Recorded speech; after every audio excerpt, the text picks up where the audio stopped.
Hello, welcome to this live stream. And I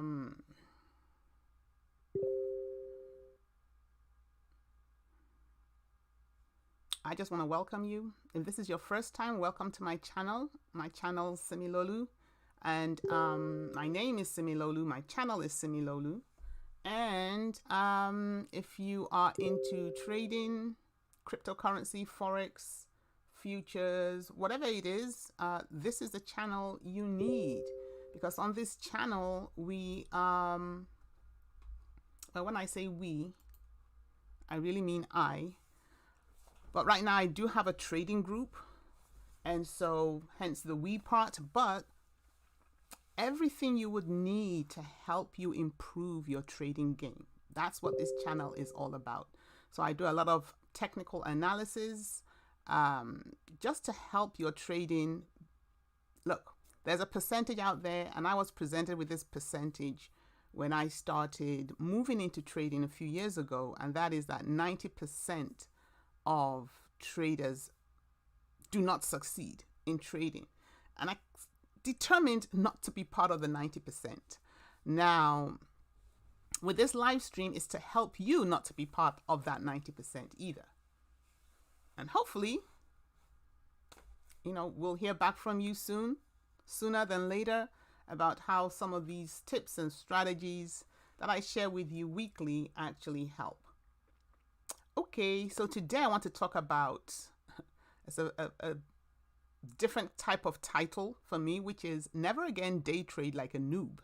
So if you don't know who a noob is, unfortunately, it's the short form of newbies. When I say unfortunately, the terminology, I'm not so sure whether it's a good terminology or not. But anyway, that's how it's used. If you are new, there is a way in which you trade as a newbie. Let me say there is a way we all have traded as newbies, which is, in our zest to make profit, when prices are tanking, we bail ship, meaning we sell. And then when prices are going up, we buy. The opposite is the case with professionals. Professionals will sell on the upswing when prices are going up, and the pros will buy when prices are going down. So now that begs the question. I need to try to, I'm not sure how I'm going to do it. Increase this document. No. Okay. So we're going to try to figure out how we're supposed to know when to buy and when to sell. So really, this live stream is about when to buy, when to sell. And of course, I will take your questions afterwards that are just pure trading questions. Hi, Karthik. How are you? If this is your first time, let's know where you're streaming in from. This is your first time joining us on this live stream on a Saturday morning. Now, it could be Saturday afternoon or even Saturday evening where you are. Let's know where you are streaming in from. So, how can we not trade like a noob? Trading isn't just about knowing what to do. And I think this applies to every area of life, to be honest. Trading is about doing what you know to do. So it's two things. We can know that we're supposed to buy at a certain point, but we may not buy at that point. And then we may know that we should sell at a certain point, but then we don't sell at that point. So that is a different area of trading, which is trading psychology, or you could just call it trading discipline, where the more disciplined you are as a trader, the more profitable you'll be. So the more you keep to the rules that you know, the more profitable you'll be. So if I go to the first point, which is a support level is where the price tends to find support, which is intuitive. It makes sense. Price will find support when it is dropping. So we always have those situations where price drops on us. We feel it more when we're in a trade, obviously, and it's dropping. All the emotions come up. And of course, you might have your stop loss. You may not have your stop loss, whatever the situation. But when price is dropping, we all get excited. Okay. Now, so a support level is going to be that point where price where the drop will stop. Hopefully. Or we can say it this way, where it is more likely that the decline in price will stop. So it's a more likely, meaning there is a greater probability. So it makes you feel sometimes that trading maybe is a probability game. And there's a portion of trading that is a probability game simply because nobody knows the future. You got to be God to know the future. And we are all humans. We do not know the future. We do not know how any security will trade in the next hour or even in the next minute. We can just look at the historical data and predict. Hence this term, more likely. So this means that the price is more likely to bounce off this level rather than break through it. Okay, so if we know that at an area of support, price is most likely to bounce back up, the question is, should we be selling or should we be buying? So I'll repeat that again. If we know that an area of support is a point at which statistics have shown that it is more likely for price action to bounce off, meaning to ricochet off it, to bounce right off it, rather than break through it, should we be buying or should we be selling? I'm going to show you a chart. It's the only chart I have to show for today. And on this chart, okay, I think I'm going to, yes. Let me know if the chart is clear, because sometimes my face can cover. Okay, it's not covering the part I want to talk about, which is good. I'll increase it. Let's increase that a little bit.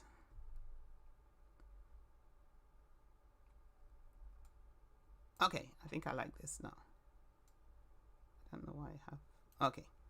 Okay, so we see at these white arrows, we see points at which price has gone up all right, but it begins to drop. And sometimes those drops can be pretty steep and pretty scary. We're on I think this is an hourly chart. Yeah. I don't quite see where it says hourly, but I believe I drew this on an hourly chart. I charted this on an hourly chart. And so for every candlestick here that is dropping, that is a long time. And there is a tendency, the human tendency, to want to bail out of that trade. But if we know that, now I haven't actually drawn supports down here, but let me draw a support level. One more support level. Down here. Okay, if you want to know how to draw support and resistance levels, you've got to learn how to draw them. And of course, you've got to practice. And usually, after you've drawn your support levels, it's also a good idea to double check your levels against the Fibonacci levels, which is an automated way of drawing support and resistance lines. Okay, so I've drawn another level down here, and we see price action comes down from arrow number 1, and it does not break down below. Not at this point, and not at this point. It does not break down below. It is more likely, according to our definition, to bounce back up. So at this point, guys, the professionals are buying. Now, I want you to listen to what I'm about to say. They are buying because noobs are selling. They are able to buy, the algorithms are able to buy your panic sells. But there's a caveat. The caveat is this is usually the case in an upward trending market. Now, you've got to be sure that you're in an upward trending market in this situation. So you would have done your due diligence. You would know, maybe you have your trading signals. Maybe you have analyzed your charts on the higher time frames, the daily, the weekly. You know this security is going up. And so there are always going to be those momentary drawbacks or retracements. It's important that, now this isn't always the case. So this is where trading, I won't say trading is complicated, but there are different setups for different scenarios. So this is a scenario where the market is trending upwards. We have another situation at arrow number 2. We have a slight sell-off. So you could call it panic selling. Everybody's hitting the button, sell, sell, sell. Price is going down. I mean, look at this big arrow. Let's increase this. Look at this big red arrow. Yes, it's enough to get anybody distressed, you know, when you see your investment going down. And so, but once you know you have an area of support, everybody else might be panicking, but your little karma, because you know there is a greater likelihood that price will bounce off it. It bounces off at this point. Let me see if I can draw another arrow. It bounces off at this point. Wrong direction. Let's get rid of that. So it bounces off at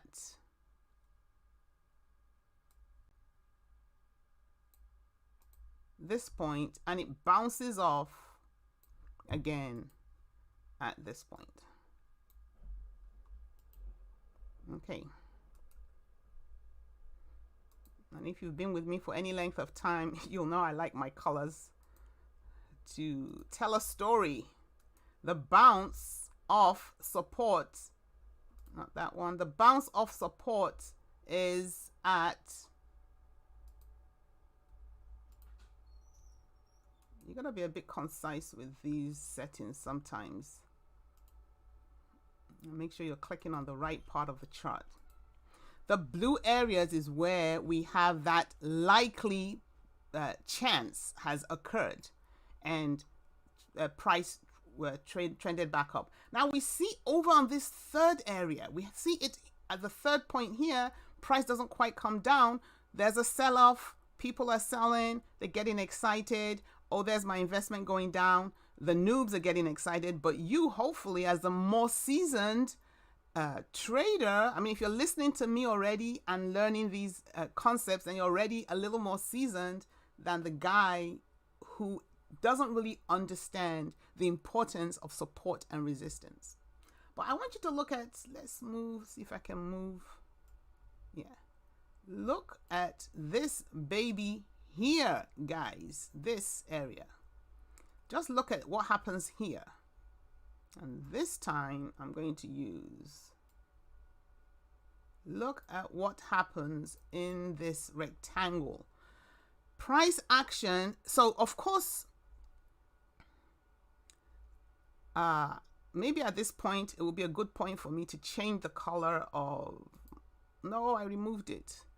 Okay, I didn't want to remove it. I wanted to change the color of that support line. I want to change it to,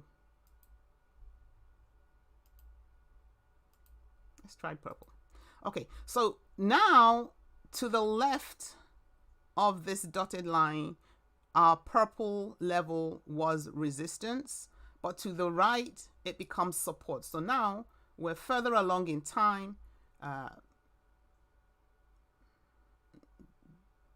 Yes, we're further along in time, and we can see again, how many hours of sell-off? This is a big sell-off, okay? Panic selling, the noobs are hitting the sell button, but you know there is a white support line right below it. So you're a little more patient. Yes, you can see your profit and loss going down, but you know that at this support level, there is a greater chance that it will bounce back off it.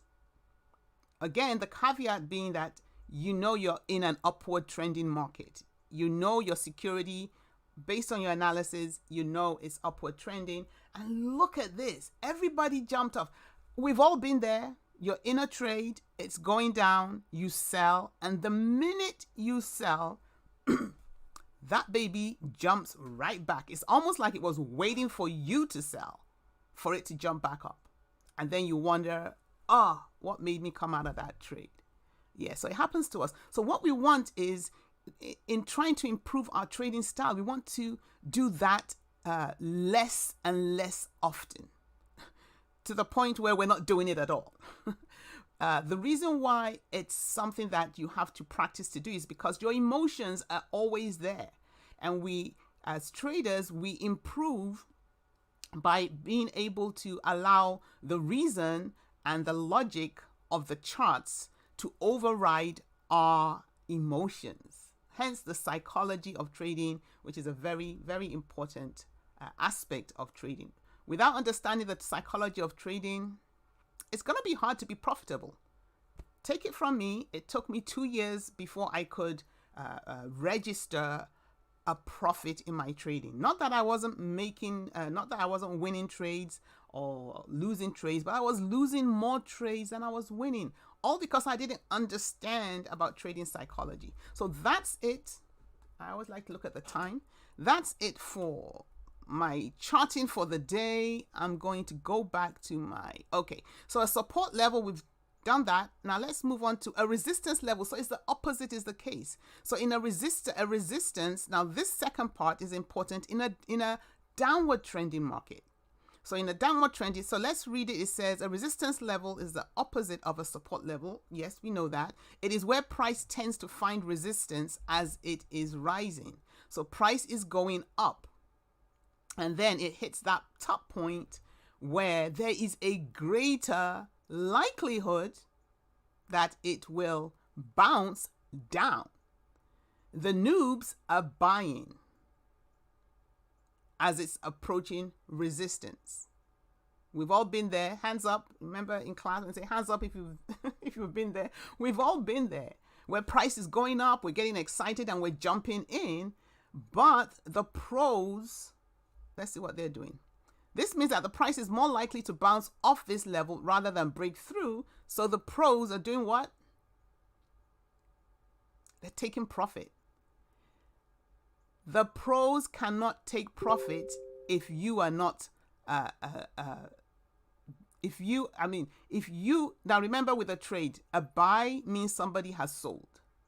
You're able to buy because somebody sells to you. You're able to sell because there's a willing buyer. So when you are busy buying because price is going up, the pros are busy selling and taking profit. I came across this, I don't know, guys. You can take a picture of this quote. You can take a screenshot of it, but let it be in front of you every moment of your trading day. And I saw this saying, and it says, "Thank you, crypto God, that there are still people who panic sell to us on support and FOMO buy from us at resistance. Thank you that they start buying at the right moment so we can smoothly realize our profit." So if you're one of these if you tend to buy approaching resistance, you are making it possible for the pros to sell and take your money.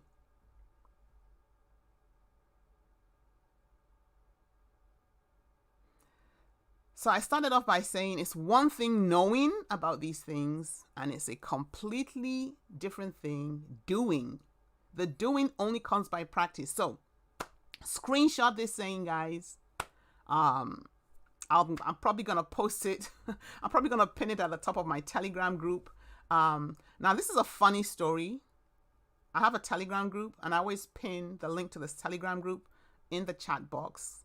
And it's always in the description box when I turn this, upload this live stream into a video. This is a true story. And so there's this guy on my Telegram group, And I mean, most of the people on my Telegram group tend to be into cryptocurrency and tend to be newer to the crypto scene, or newer traders. And this guy is like, there must be something going wrong, because every time I get out of a trade, almost immediately the price goes up. So he was convinced that there was something spying on him in the setup where, price is tanking. He gets out to save his money, and immediately price shoots up. And that I thought was pretty funny. That's what we call a conspiracy theory. And all it is he's a noob. We are noobs.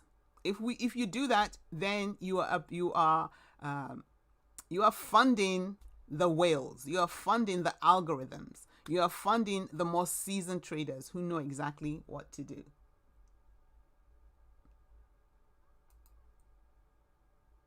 And that's all I have for my teaching session. And so I can take questions. Do you have any questions? Let's see. Hi, Luna the Moon. How have your trades been? Have they been going to the moon? I like that name, Luna the Moon. So what have you guys been trading? There's been a lot to trade in the altcoins. I am part of a trading signal, and they're called mycryptoparadise.com, I believe they're called. And they have been predicting alt season. Now,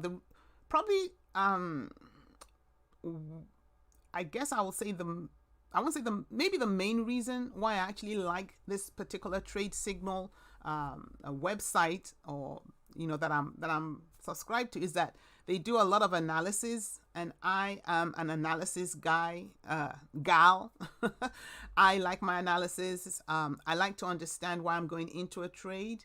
I like to know why and when I want to come out of a trade or go into a trade. And they do a lot of analysis, and they have been predicting all season. And it does help me where I tend to learn more actually with this trading signal company, because I'm more interested, believe it or not, in their analysis. So where you may be more interested in the signal, like tell me where to buy, tell me where to put my stop loss, I'm actually taking their signals, and I'm working on it, and I'm analyzing it, and I'm trying to process how they came up with the numbers and the various zones at which to buy and sell. And then I like their background theories and analysis. So their high-end analysis as to why altcoins are doing better, or any particular coin is doing better than another, and so on and so forth. So I would recommend them. They're great with the signals as well. I have made money with them, so I give them that. You will lose money as well. I have lost money with them too. Sometimes I'll lose money with them, maybe because I'm not sticking to the stop losses exactly the way they say it.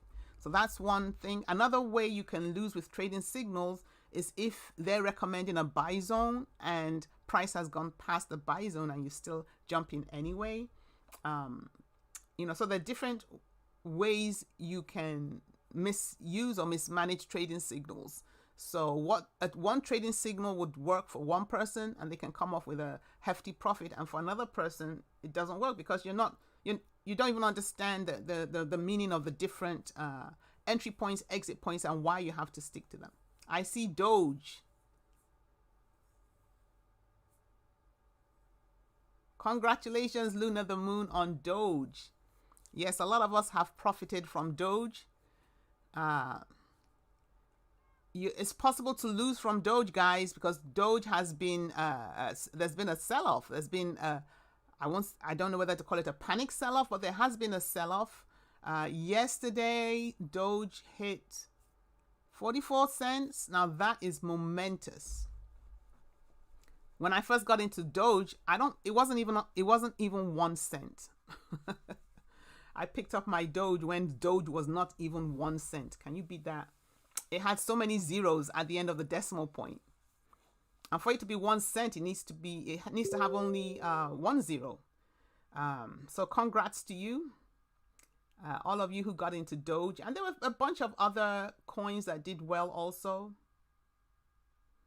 Henry Jerry, how are you? This is the first time I'm seeing your name, Henry Jerry. Where are you trading in from? Where are you streaming in from, rather? And how long have you been trading? Okay. So your question, please, I want to ask, what is the safest leverage to use when trading? Second, is it best to enter a trade on a tight consolidation or whenever one sees a support?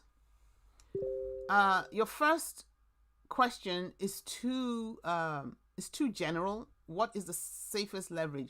And you must be talking about futures. Maybe you're trading crypto futures on Binance. I don't trade futures on Binance. I do my futures trading on stocks, and it's kind of wired differently, and there are different levels of leverage that work for different levels of traders. So there's no one answer to your first question.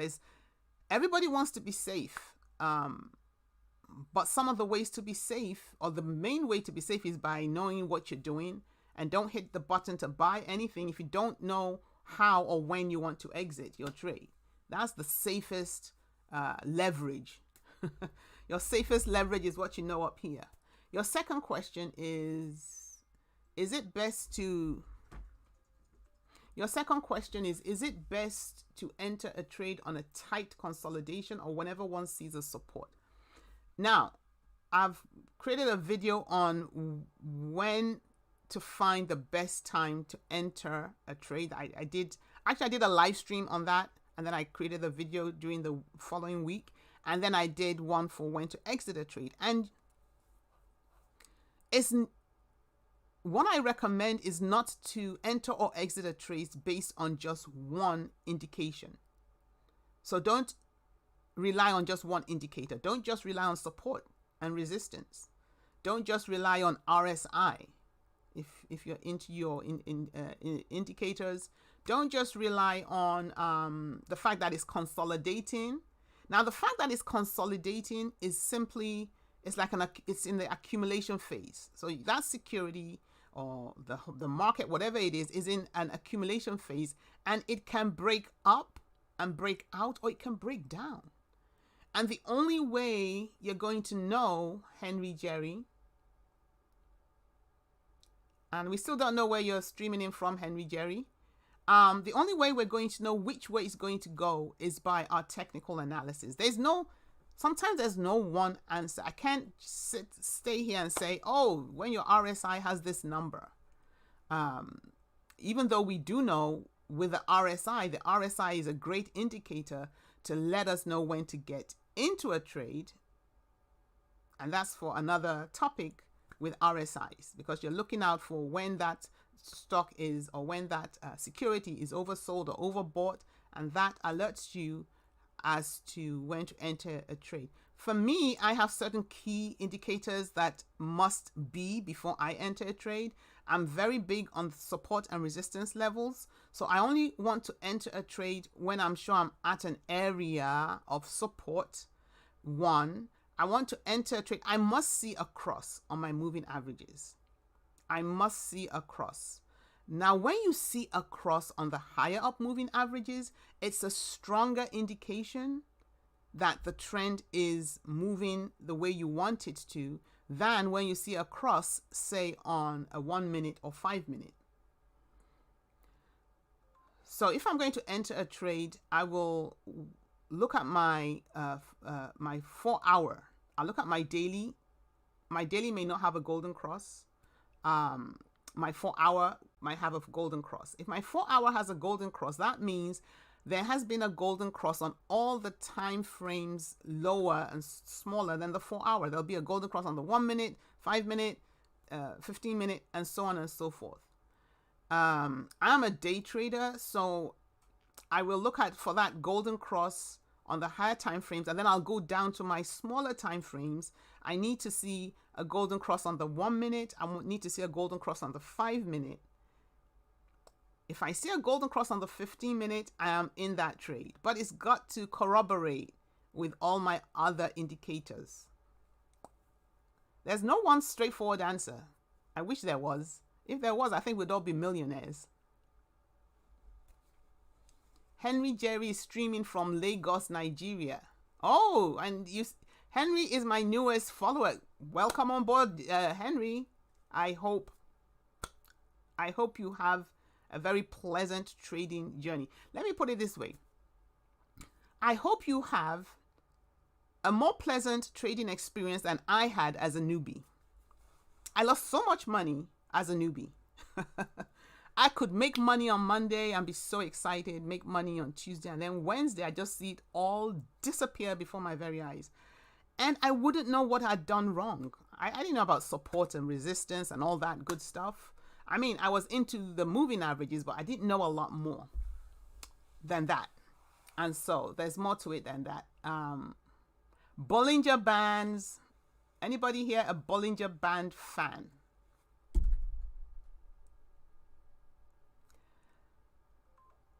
If you want to know more about Bollinger Bands, I do have a video on Bollinger Bands on my channel. Go onto my channel, search for it.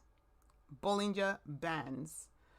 Watch my video, watch any other video, get any books on it. But Bollinger Bands are essential for me in my trading. That another trader may not really do Bollinger Bands. I know some traders who are purely focus on price action. So they're waiting for price to break above the price of the candle before at a decent support level, and so on and so forth. And they're not really into the RSIs or the Bollinger Bands. Again, I like to say different strokes for different folks. Oh, yes. I like that, Luna the Moon. Luna the Moon says, I always follow you on when you said wait to second candlestick. It takes a lot of discipline to do that, Simi, but I stick to that. Luna the Moon, I wish I knew your name. Luna the Moon, I want to tell you, I know that concept, but I can tell you now, sometimes even I will not follow what I know. I'll wait for the first one. Sometimes I'll get into a trade and I think, I forgot to wait for the second candlestick. And of course, at that point, I realized I didn't wait for, a second candlestick to close above the level of resistance or support or resistance level or the entry point. It's usually because the trade has gone against me and I'm thinking, what happened? Yeah, I didn't wait. Some people will wait for 3 candlestick confirmations. Now I'm talking about 1, 2, 3 candlestick confirmation or candlestick closing above your entry point, because I enter my trades on the 1 minute time interval. If you're somebody who enters your trade on the 5 minute time interval, then you've automatically waited for 5 candlesticks to close before you enter the trade. But I trade on the smaller levels. I'm in big and I want to get out before the trade reverses against me. So you've got to find your comfort zone. You got to find what's comfortable for you. If you want to be a safer trader, then wait for daily crosses. Wait for daily crosses. Wait for a cross on your moving averages on the daily, on the high up time intervals, and swing your trades. That means stay in it for the long haul. Once you have a cross on the daily, then there is a greater likelihood that the price will keep on going up over the next few days. When there is a cross on the 1 minute, a golden cross, then there's a greater likelihood that the trade will keep on going up over the next few minutes.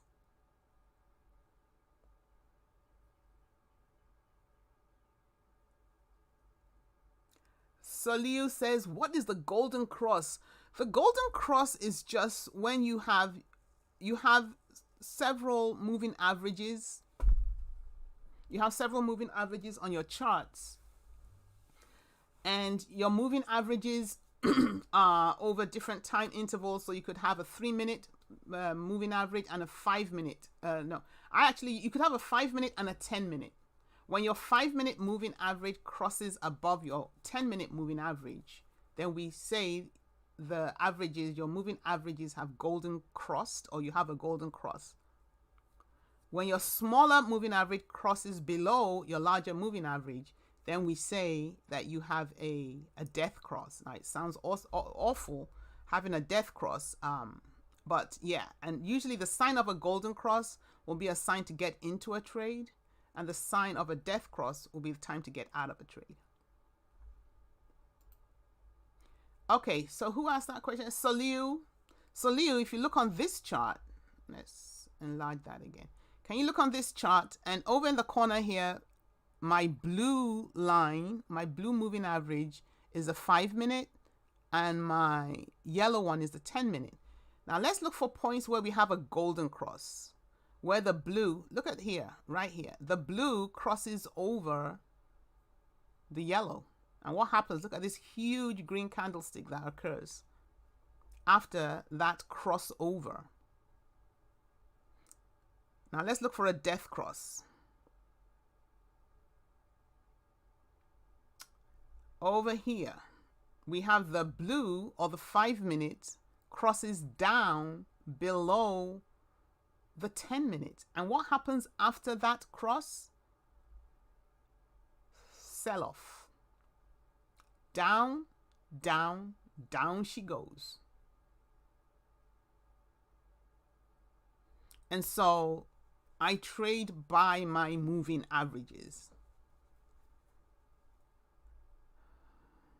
Of course, when you see a death cross and you see the smaller time frame cross below the larger time frame, God help you if you get into a long position at that point. The death cross has told you price action is going down. So if you were already in a trade, get out of the trade. That's what that means. Jeffrey Upware says, I love the 15-minute time frame for entries. My 15-minute, thank you, Jeffrey. My 15-minute, once I see a cross on the 15-minute, the highway is open for me to just stay in that trade. The 15-minute is like my golden litmus test. So there are different styles of trading. To be a super safe trader, wait for the higher up wait for the higher up moving averages to cross. That's all. Well, I wish that was all. Now, your support and resistance levels. Look, if you're trading without support and resistance levels on your chart, change your ways. If you're planning to be a profitable trader, change your ways. Learn how to draw support and resistance levels. Like now we have, this is a Tether Litecoin chart, and we have a resistance right up here. Why is it resistance? Because that's the highest point the price has even ever gotten to, and we can see literally 1, 2, 3, 4, 5 candlesticks touch this level. 5 candlesticks touch this red level. And so this red is now resistance. If you're planning on getting back into this trade, or if you're trying to get into the trade, then one thing you want to look out for is price action. Once it breaks above the red level, set your alerts.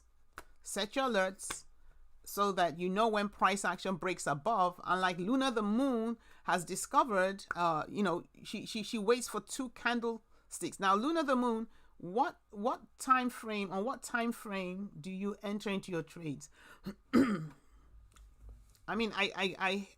quick to say what I do, but then again, that's how I trade. If you're someone who wants to hold your trades over a period of time, the 1 minute isn't. A 1 minute could work, yes, to pinpoint a good entry point, but ultimately you want to be sure you have one, you're entering at a support, break of support, and also break of resistance, and that also your higher up time frames are looking good. They're upward trending. And whatever indicator you use to determine that it's in an upward trend, yeah, you do that. Oh, Tunde says, how do you use Fibonacci to draw resistance and support levels? That's a good question. Because you got to learn how to do it. You got to learn how to use the Fibonacci retracement tool. It's a tool, and you have it on TradingView, and you find it in one of these. Let me try and figure out which one it's in. I always have to check. See, because I have mine on my toolbar here, and it looks like this, Fibonacci retracement. I think it's up in this one. Here it is. Fib retracement. That's the one. You can find it up in this pitchfork symbol here. So I don't know. Let's pull up another chart. Bitcoin USD. Why not Bitcoin USD? And let's pull now. When you're drawing your Fibonacci's, it's important really to understand what's going on. It's important to draw it on your high up time frame. So you're drawing it on your daily. I like to draw it on my daily. You can draw it on the weekly as well. But this is my daily. And so we can see Bitcoin USDT. That's a nice uptrend. Now, obviously, we've had the pullbacks. You know, that's the way it is. There will always be pullbacks. So if I was to draw Fibonacci, I'm going to look for my lowest point. I'm going to highlight my Fibonacci retracement tool. I'm going to look for my lowest point, which is just all the way down here. And then I'm going to draw it all the way up to my highest point, which is all the way here.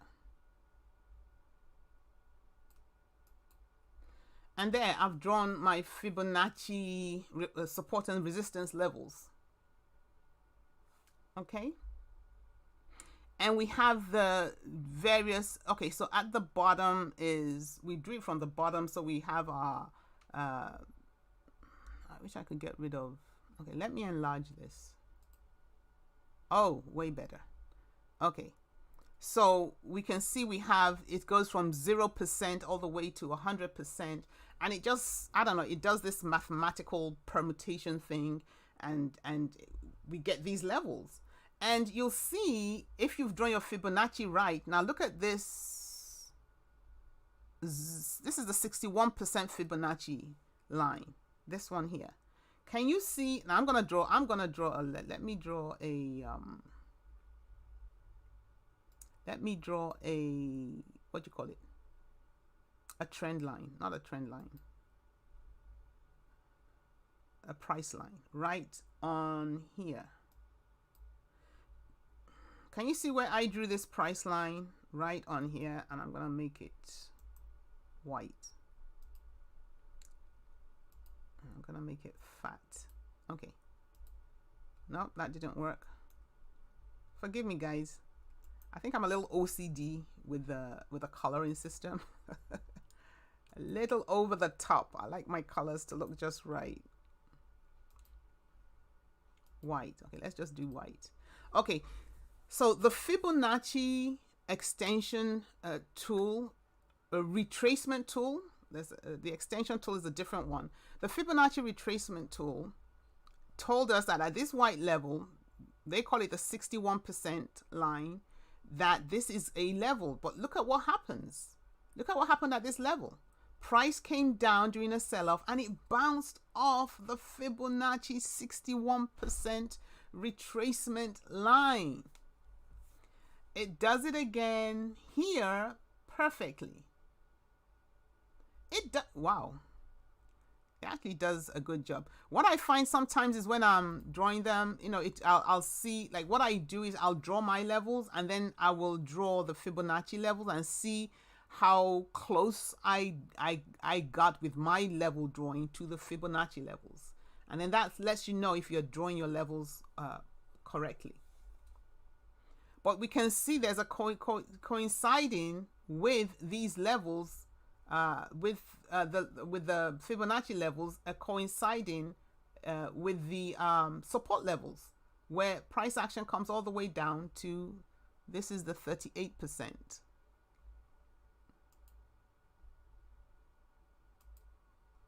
There's another one. And it does it again. And it does it again. And so, this is how you play your game. So, practice your Fibonacci's. Oh, now I remember, I do have, it's a 2 video series. Now, yeah, I did a 2 video series on the Fibonacci.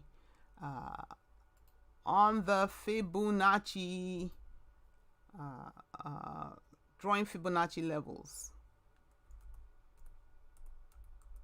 I think I don't really know the story of Fibonacci. Oh, it doesn't come. Oh, I'm in the wrong spot. Wait.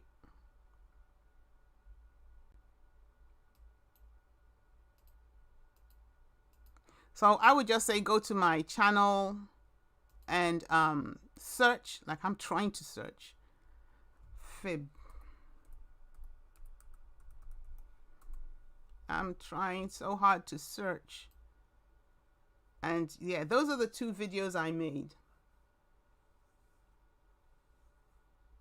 Fibonacci levels tutorial part 1 and Fibonacci level tutorial part 2.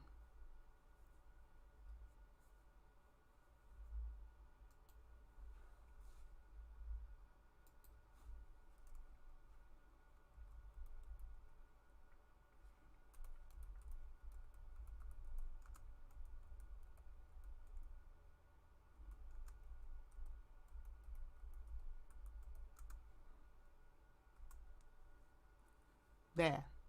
I was typing it. Any other questions?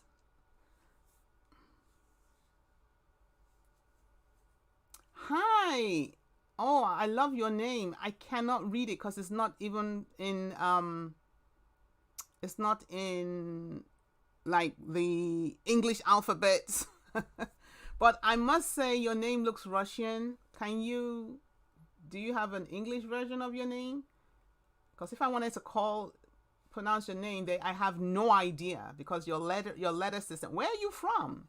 You just joined the group. I cannot pronounce your name because they're not written in letters.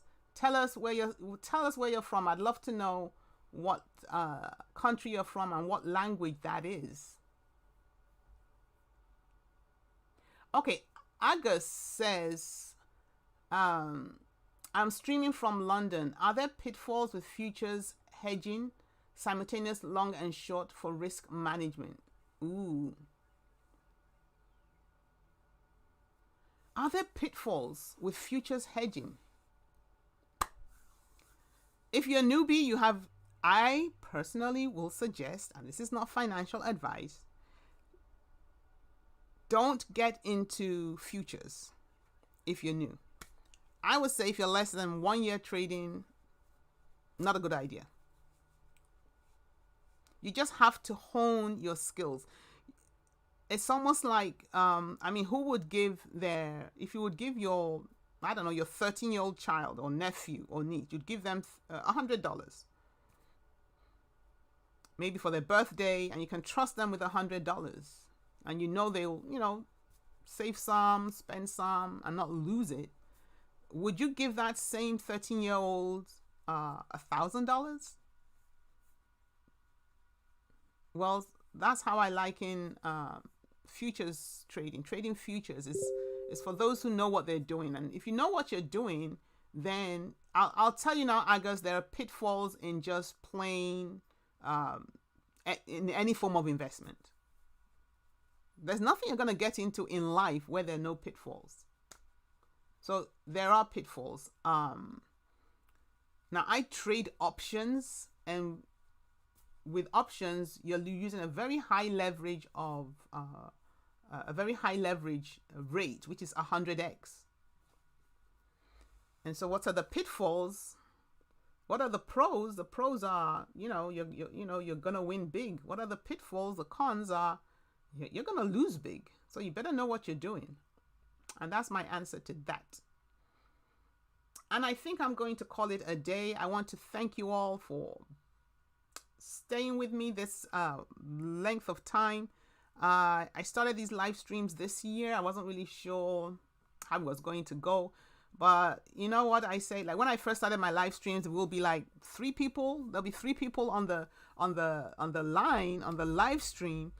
And it was exciting because we had a little cozy time and each person would ask so many questions, and it was literally like I was giving them one-on-one coaching, which by the way, I do one-on-one coaching, which is a paid coaching session. So I do that, but on the live streams, of course, it's not paid and you still have my time, and it's a good time to come with questions. But when I started, I wasn't really sure how it was going to go, if anybody was going to be interested in anything I've learned over my years of trading. But I think it's really worth it. And the surprising thing is I learned so much as well. I learned so much from you guys. Thank you. And so we'll call it a day on this live stream. I want to thank you for being with me, and I will be here again, same time, same place next week. And I'd love to hear how your trading week would have gone and how you incorporate some of these things that you learn on this live stream into your day-to-day trading. Of course, you got to take this stuff away and go and practice, work on your psychology, because we've all got that. You know, we've got our human failings up here. And I will see you again, same place, same time next week.